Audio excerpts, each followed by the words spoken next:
acaso eu já contei a história da primeira vez em que eu tirei uma nota baixa em uma escola super difícil? Não? Então segura aí, porque essa história marcou a minha vida. É sobre a primeira vez que eu tirei um... Calma, eu vou contar direitinho, acredite.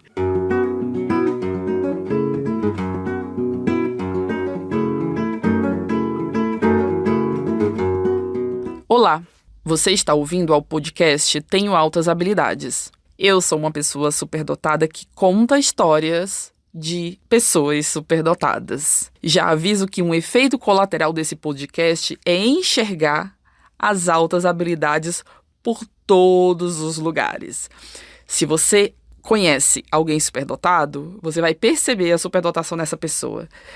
Se você é superdotado, eu espero que você se veja também nas histórias. Algumas são muito inusitadas, outras são apenas histórias comuns. Eu espero que ao ouvir essas histórias, você perceba o que a gente tem de diferente e o que a gente tem de igual a todo mundo.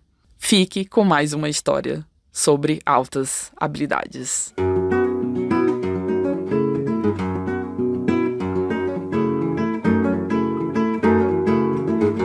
Foi uma das experiências mais emocionantes da minha vida. Aliás, se eu tivesse sido minha própria professora e entendesse de superdotação naquela época, só esse episódio já teria mostrado que eu era uma criança superdotada. Até o 8º ano, a minha vida escolar era tranquila, até demais. A escola onde eu estudava tinha só 5 matérias, e eu lembro até hoje quais eram: português, matemática, ciências, inglês e ciências sociais. Isso mesmo, ciências sociais, que misturava história e geografia. Tinha educação física também, mas nem tinha nota, que eu me lembre, não tinha nota não. As aulas iam das 7 às 11, e a média para passar era 5. Numa escala de 0 a 10, era só 5. E, para ser sincera, eu sempre passava com folga nas provas do meio do ano. Por quê? Porque as minhas notas eram 10. Quase todas as matérias, quase o tempo todo, era 10. Não era 9,9, não era 9,8, 10. Houve, claro, algumas pouquíssimas exceções. No 6º ano, eu tirei um 8,5 em uma prova de matemática que realmente me desafiou. Eu fiquei orgulhosa, de verdade. No 7º ano, já foi um pouquinho diferente. Eu tirei um 7, porque a prova era objetiva e ninguém me explicou que só podia marcar uma alternativa. Eu fiquei frustradíssima. A minha mãe até tentou me consolar, dizendo que a nota ainda era ótima, mas o que me incomodava não era o 7. O que me incomodava era esse sentimento de injustiça por não terem explicado de forma muito clara a regra daquela bendita prova. Dali em diante, eu aprendi a ler com cuidado cada instrução e nunca mais caí na pegadinha das alternativas. E passei a controlar um pouquinho o meu pensamento um tanto quanto divergente. De resto, a minha trajetória escolar era realmente impecável. Só que no 8º ano, algo começou a me incomodar muito. Não era daquele momento que eu sentia isso, mas naquele ano foi mais forte. Eu sabia que eu precisava de mais.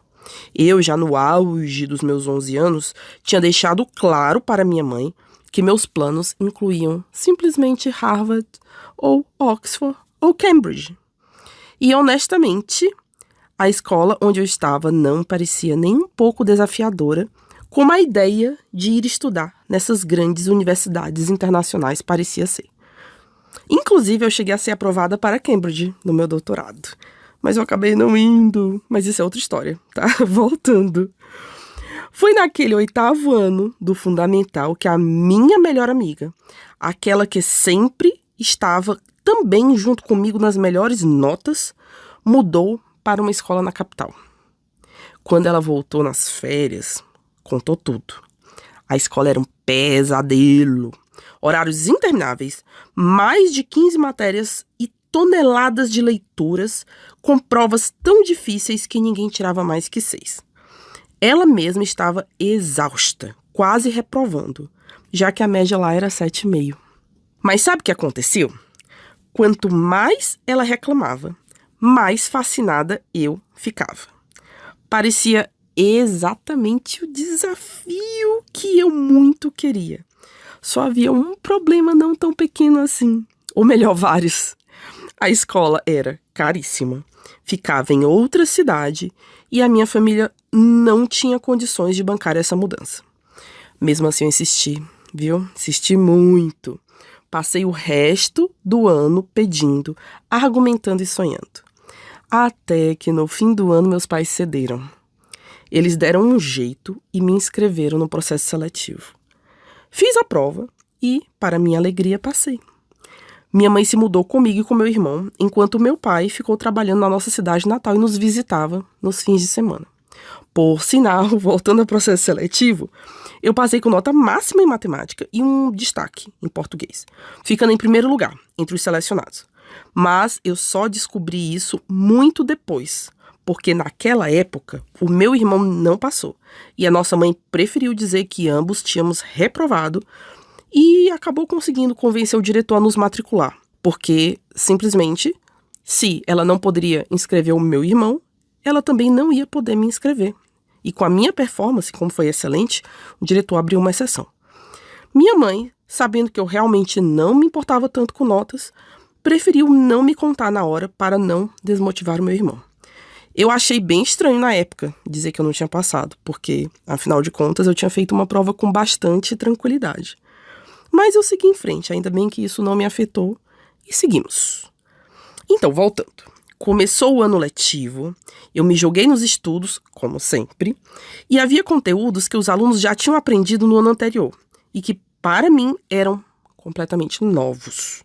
Eu acordava às 5 da manhã, todos os dias para estudar, e passava boa parte das manhãs na biblioteca, tentando recuperar o tempo perdido, e para depois ir para as aulas que eram à tarde. Daí chegou o grande momento, a minha primeira prova na escola nova. Era um combo de português, literatura, redação, enfim.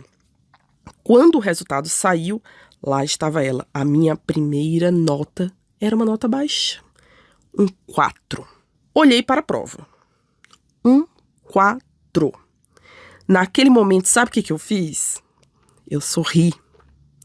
Na escola antiga, isso teria sido muito ruim, claro. Mas ali, naquele contexto, foi uma mistura de surpresa, alívio, alegria, tudo junto. Pela primeira vez, senti que estava em um lugar que realmente me desafiava. E isso foi maravilhoso. Aquele 4, para muita gente, seria um sinal de fracasso. Mas, para mim, foi o início de uma jornada incrível. Era a prova de que, finalmente, eu estava exatamente onde deveria estar.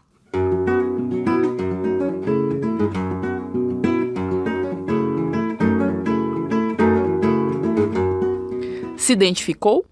Então participe da nossa comunidade de superdotados, a SCA, Super Comunidade de Altas Habilidades.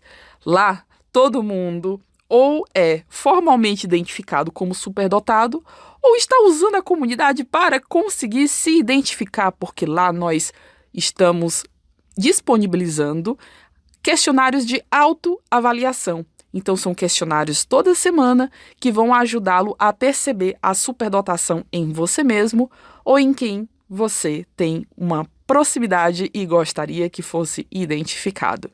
Venha para a nossa comunidade.